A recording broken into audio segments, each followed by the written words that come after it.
Well, that was fantastic. Thanks to Shimon and friends with Gil and Zach. And as they said, they'll be around a little later if you want to try your own work on the piano. And I'm a little nervous now with my back turned here, so you guys keep an eye out here if Shimon starts making gestures behind me. Just let me know. I'll keep a close eye too.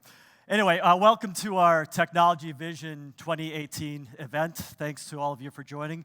This is our preview event, so the vision is actually being released Wednesday.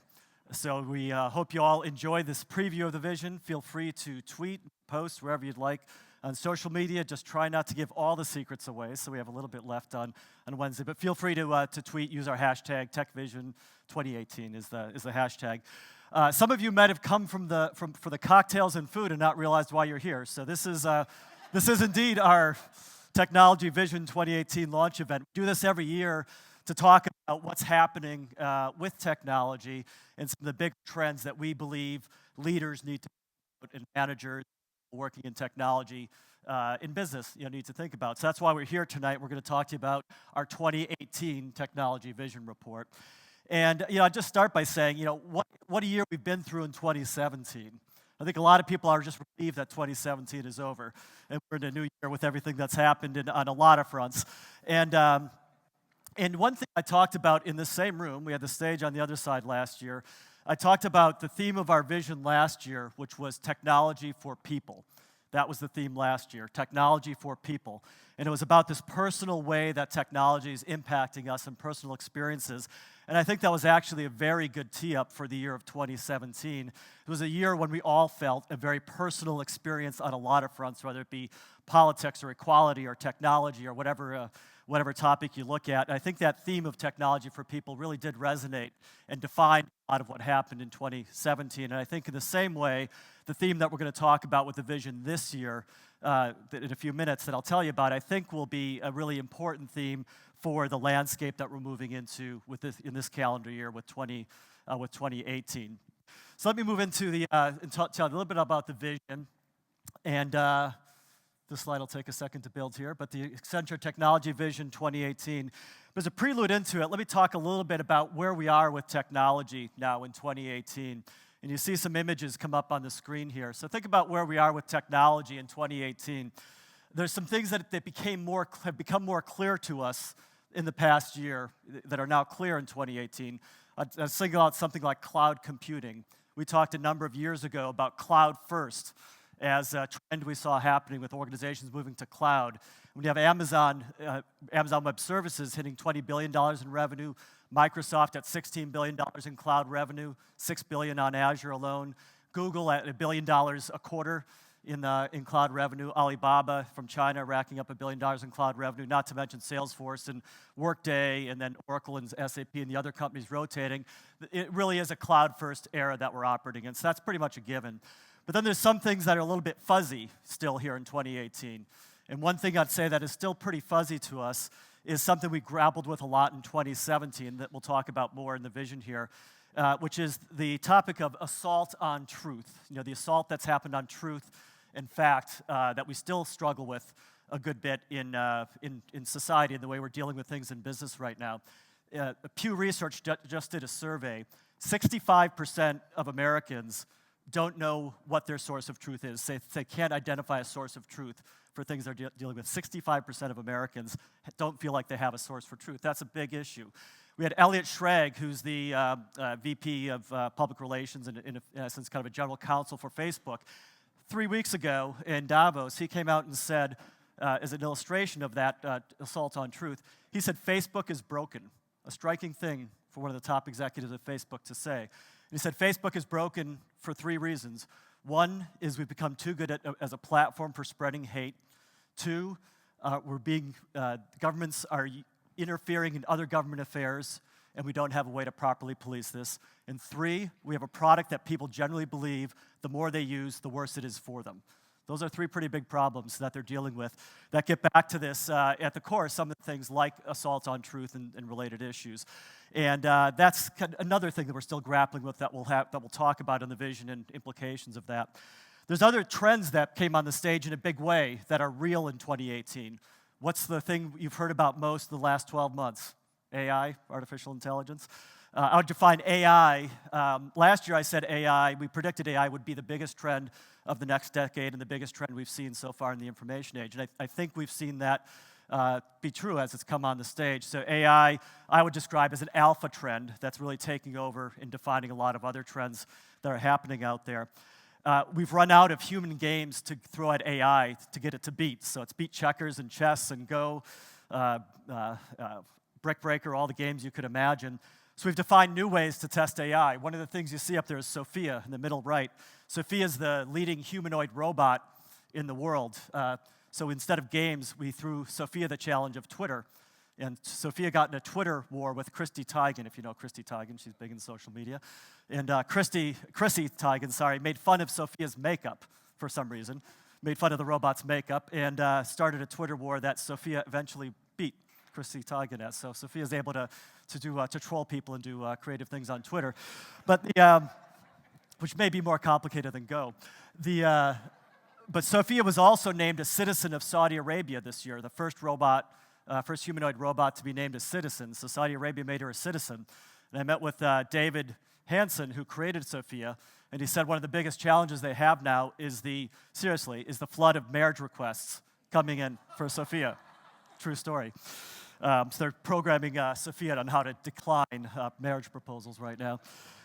So we had that come on the stage in a big way. But the downside of AI is what we've had to deal with data. So we have Equifax in there, just not to single any one company out, but Equifax had the breach with 143 million records being lost. There's an estimate that the personal information of 850 million people is out there somewhere on the dark web right now. Over 10% of the human race is tradable in terms of our personal information.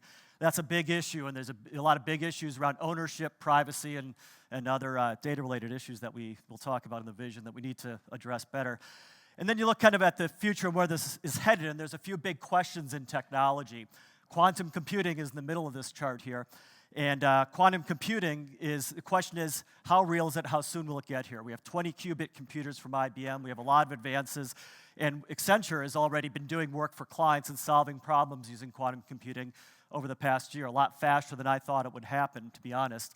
And the question is, how fast will quantum evolve? How at risk are cryptography and other core foundations on which we've built a lot of our systems as quantum comes online?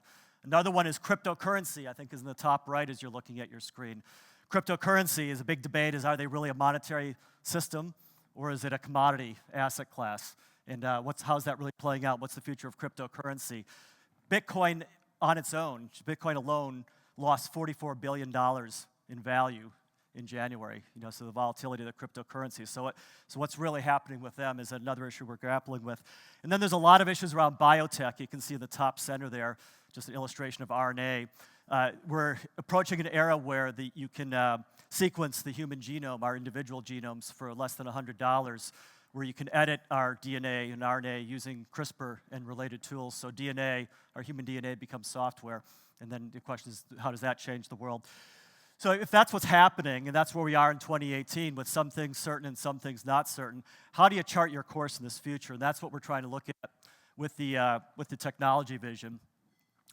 And we've been doing this for a while. So we've been doing this for 18 years, Mike. I think this is our 18th or 19th, approaching 2018th, the technology vision. And 2013 was an important year for us where we made the statement that every business is a digital business.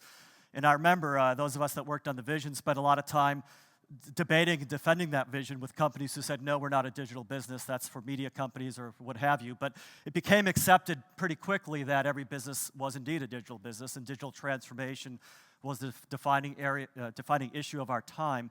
And the vision's moved on since then through some subsequent stages, talking about disruption and then getting into the people theme that I talked about earlier.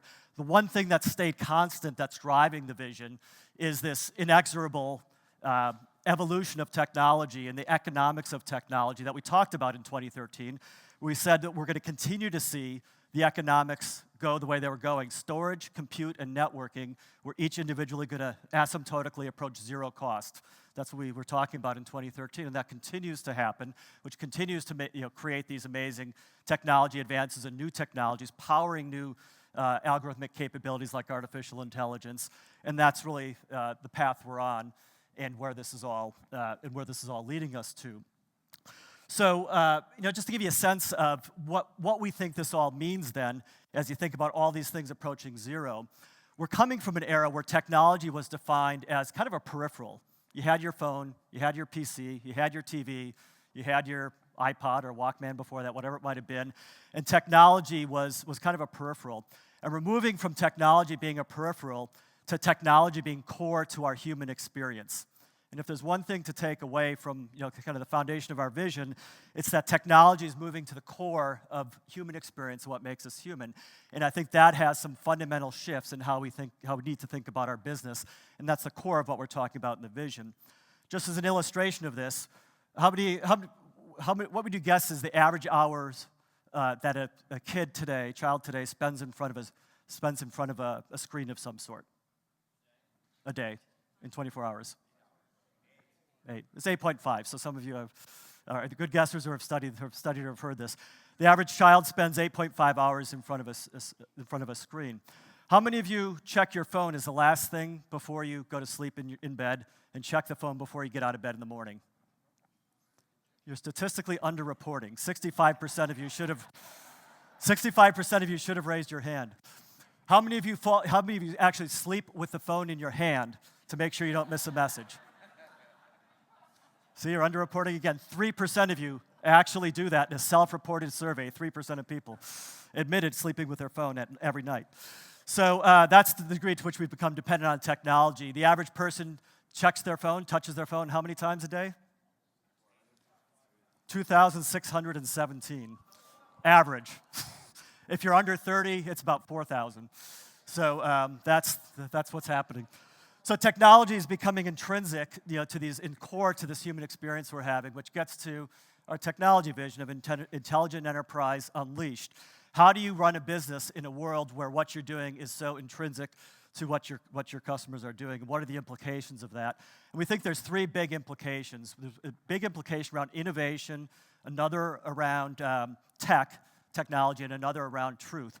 What it means around innovation is that there's no finish line in innovation coming. There's no end spot. So as companies, what we all need to do is develop the DNA or the architecture to continuously innovate in our companies.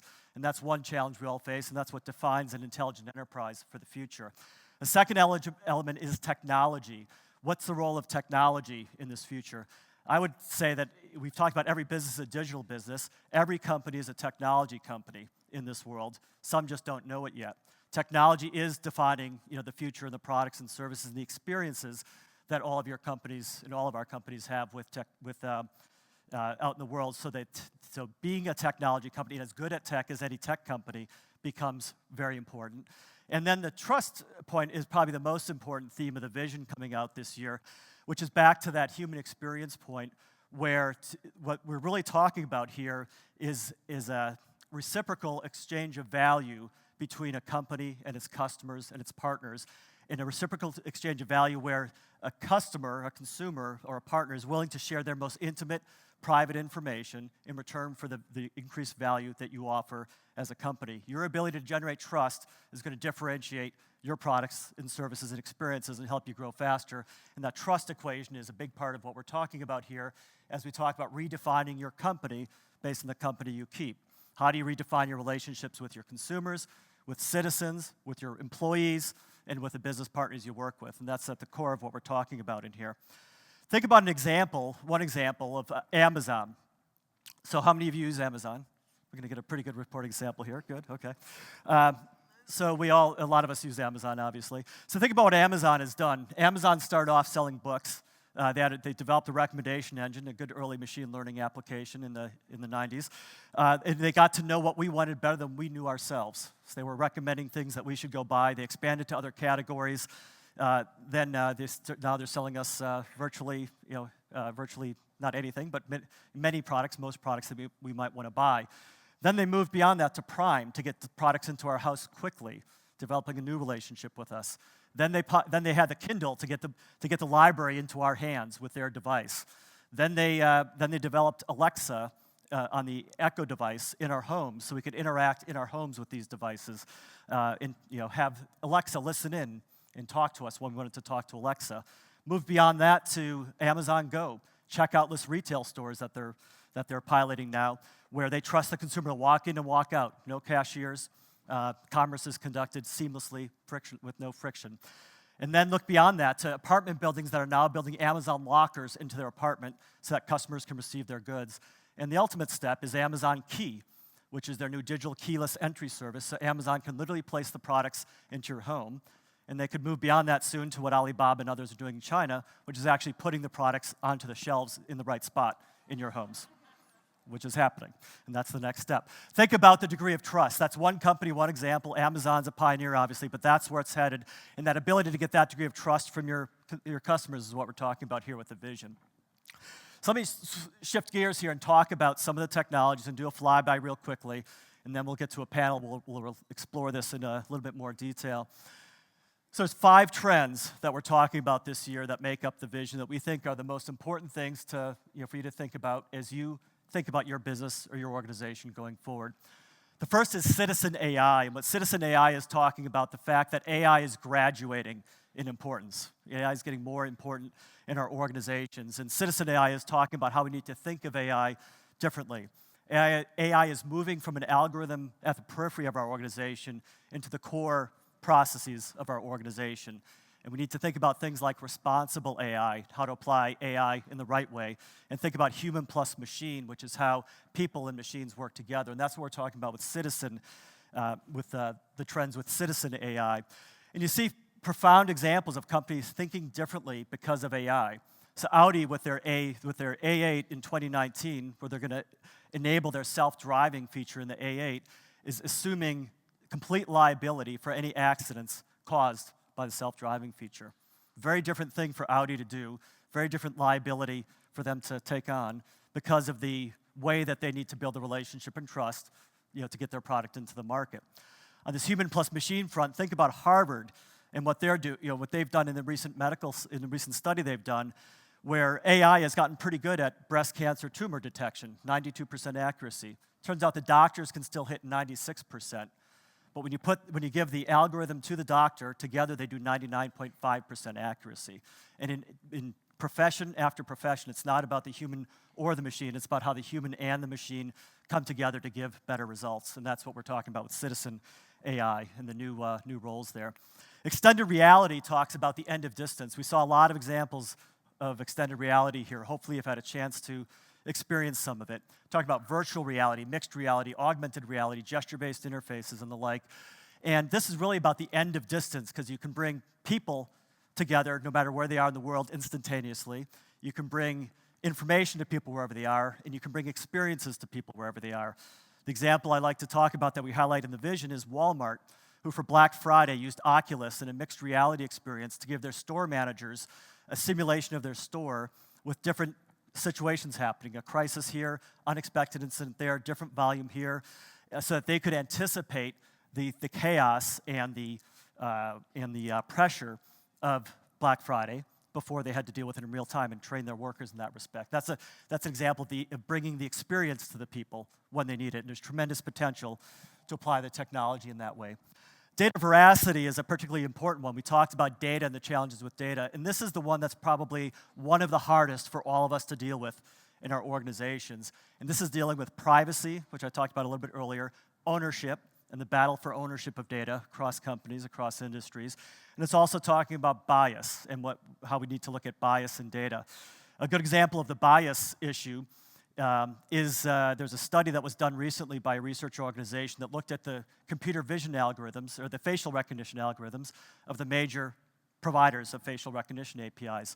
They found out that for white males, for Caucasian males, there's less than a 1% error rate, less than 1%, 99+% accuracy. For black women, it was a 35% error rate, orders of magnitude difference. That wasn't because the technology is harder. It wasn't because the algorithm was different. It was because the engineers used bad data sets to train the data, which is really kind of an unacceptable outcome. And that's one small example of the way we need to think about the veracity of data differently, because with AI and the power of all this technology, we're multiplying data and using data in very powerful ways, and we need to think about the veracity of the data and using the data in the appropriate way. Now, the final two trends I'll talk about together, the frictionless business and the Internet of Thinking, these are talking about how you build the new infrastructure of the intelligent enterprise. We talk about things in the vision here like microservices as the new application fabric. Think about rebuilding the stack of how we work in an enterprise. A new application fabric through microservices and other related technologies, API technologies and the like. Think about a new architecture underneath the applications enabled by things like blockchain, which is just a fundamentally different and better architecture for a lot of the business problems that we're trying to solve. So new architectures underneath. And think about new infrastructure as edge computing comes into the mainstream as a necessity for creating the kinds of experiences that we need to create with the new technology. And edge coming together with cloud creates this, what we call not the Internet of Things, but the Internet of Thinking, which talks about data and intelligence at the edge driving different human experiences. A reason why you need these different concepts is a company called, illustrated by a company called NeuroPace. NeuroPace is the name of the company, which has developed a product to help epilepsy patients reduce seizures. It's an implant that detects real-time brain signals and through learning patterns can detect when a seizure is about to come based on an individual signal in an individual patient. You can't wait for the cloud to process that and come back. What happens is you detect something might happen and you send a stimulus, an electrical stimulus to the brain instantly to reverse the pattern that's happening. So they've been able to reduce the incidence of epilepsy by 44% in the first year, and it gets even better after that as it learns more. And it's an example of what you need of real edge computing in that case, and an implant in the body, but that also communicates back to other technology to better learn and better train itself. And that's the kind of thing we're talking about as you think about the real next generation of the intelligent enterprise. So that's a quick flyby. I think we'll explore this a little bit more in the panel. There's a lot more out there in the vision and the reports and the videos and the deep research we've got behind this. But hopefully this gives you a flavor of what we're talking about here. And if I wrap it up, I'd get back to this point I made earlier, that this is about an era, and I think a year in 2018, we're seeing this pivot in terms of using technology in a way that's really intrinsic, pervasive, and core to human experience and how we experience things, which creates a new obligation for us in organizations to think about how we develop those in the right way and how we gain the right social contract, so to speak, with workers and customers to develop those products, to differentiate our businesses, develop new products and grow. So 3 things I'd leave you with that are to think about here is that the questions we try to answer in the vision is what is the role of innovation? How do you develop that innovation architecture in your intelligent enterprise? It's something every company needs to think about. Second point is how do you build the intelligent enterprise? What new roles do you need? Do you need a chief AI officer in the organization? I'd argue you do. That's just something we've talked about a good bit. Do you need IT going forward? Does IT exist 5 years from now in an era where every part of the business is doing tech? Just something to think about as you think about the business. How do you build the new technology? What does that architecture look like? So that's the second set of questions. Innovation, this questions around how you build the intelligent enterprise. And then the third point that I'd leave you with on this that we talk about in the vision is you need a different mindset and approach, we think, to deal with this. This isn't about applying tech to the business you do. It's about reimagining and reinventing the new business that you could do, applying these types of concepts. And that's what we're hoping to lay out here as a framework and give you a tool to think about as you read the vision. So that's it for the overview right now. If we have time we have a couple minutes for questions, so I'll pause there and see if any of you have any questions before we move on to the panel discussion. Do we have mics? We do have mics. I think there are mics floating. There's a question right there. Just raise your hand if you have a question, and we'll get another mic circulating to you. There's another question up Mr. front Paul, over here. Can you hear me okay? Let me try to... I can't hear you. How about, you got me now? I can hear you now. All right, excellent. Dan Fagella, Tech Emergence. Yep. We chatted a couple years ago. Good to catch you, brother. You mentioned Citizen AI. Clearly, 3 years ago, maybe we have MIRI and we have nobody else. Now we have every 4th university with an AI and ethics, sub-department or projects, et cetera. In terms of the business world, you guys work with other enterprises. bias for vision is a pretty limited group of companies out there. In terms of where you see AI and ethics really intersecting in business, where this becomes relevant for other enterprises than just folks that create cameras and look at faces, where do you see the real pressing concerns here? Where can progress be made in ethics and AI in any other given enterprise outside of just vision? You know, I think the encouraging thing to me is I see a lot more of that discussion than I'd expected to see. And we're engaged in a lot of discussions with clients, and that we have a group within Accenture that deals just with those issues around responsible AI, the accountability, transparency, bias, ethics, all those types of things. And that it's in huge demand in discussion amongst clients. I think people are grappling with the questions. They understand the issues. I think the question is, you know, more organizations kind of implementing the right policies and frameworks and approaches to deal with the issues. There's also some encouraging work going on in different industry segments. Financial services is one place where there's a lot of collaboration going on to understand what should be the norms and and safeguards and such that we apply in some of these areas. So I'm encouraged by the amount of discussion that is already happening. I think everybody, though, is looking for what's the right answer. And the other thing that is a challenge, given the pace of technology, is it's not something that can be set in regulation and policy that people can follow. So this is an area where you do need to define your own boundaries. You define your own ethical norms and such, because in some cases in the past, that's been defined by industry norms, or it's been defined by regulators or policymakers. That's not going to happen this time because it's moving too fast, unless there's significant breaks or breaches that people need to step in to address. It's a good question. And over here. Hey, Jeff. Jeff Smith, Arago, little company that plays in the AI space. I'm old enough to remember the first Tech Vision, and have seen every one that you all have published. And it strikes me that the fun conversation every year after Accenture does this is hearing the second half of the story from you all. Maybe you can comment a little bit about it tonight for the 5 trends you talked about. In the real world, nobody has a clean piece of paper where the 5 trends become the basis of how you build an organization, a business, an enterprise, an ecosystem. Instead, for 99% of the people out here, there's this darn thing called legacy, which is the tar baby of reality. And so, and I'm certainly as Accenture's business to be part of helping people make the change, but maybe you can comment on the things you think will be different versus the things that are going to stay the same as success factors to doing something in the how you take advantage of the trends to make them real.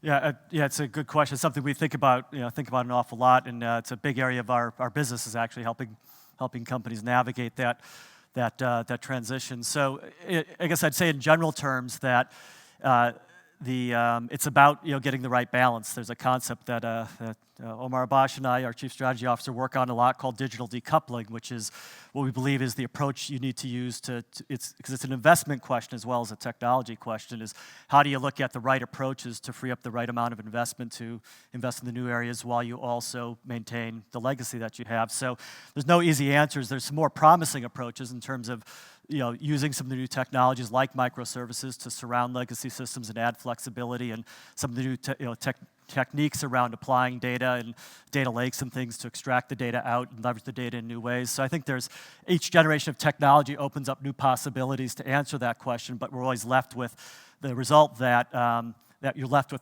a greater web of complex technology with every advance in every generation of technology. So that will continue to be true. It'll continue to be a very challenging environment for any enterprise with a lot of legacy, because there's no easy answer on how you move all that forward, which is why new entrants sometimes can crop up and be very disruptive. So the short answer is it doesn't get any easier with the new technology, but there's some new approaches which help you manage around the edges and evolve as you go. Okay, I think one more question if we have one more out there. Did you have one? Sorry. Thanks. Bruce Richardson with Salesforce. I was maybe a little surprised that you didn't touch on the future of work. We're going from very low unemployment in the U.S. to all the forecasters saying huge amount of jobs going to be lost in the future thanks to automation and AI. It would make sense. It seems to begin to prep for that kind of displacement, particularly as we're going to run into huge deficits, at least in this country. And then if you look at what's happening in Taiwan and China with Foxconn and really pushing to bring robots in to eliminate human labor at all, I'm just kind of curious as to your thinking on that. That's a great question, yeah, Bruce. So thanks for the question. We've done a lot of study on that, and there's a lot of it in the vision as you get to it to be under kind of in that citizen AI and some of the themes we talk about there. And fundamentally, we believe that the jobs issue has been mischaracterized in a lot of ways. We believe there's not as big of a jobs issue, but there is a big skills issue, is the way I would summarize it. Even in the US, we talk about the impact of automation, but the reality is we created 200,000 jobs in the economy just last month. We have about 6 million unfilled jobs in the US, and we have about 6 million unemployed. And then there's a question of how many people have exited the workforce, but roughly we're creating about the number of jobs as there are unemployed. The issue is we don't have people with the right skills to do the new jobs. And so that's why we've been putting a lot of focus in the vision and other things we're doing around how do we reskill people and give them new technology-enabled tools so they can do these new jobs. So that's one answer, to the question. And the other answer is that some of these things will happen a little bit more slowly than people anticipate. People say we won't need any long-haul truck drivers in 4 years. Meanwhile, we're 150,000 truck drivers short in the U.S., so the truck drivers are asking for more automation because they're working too hard. They'd like better technology and automation so they can spend more time near home, which you can do with technology. So you can improve those jobs, fill the missing capacity that's there, and we think there's a lot more effects like that.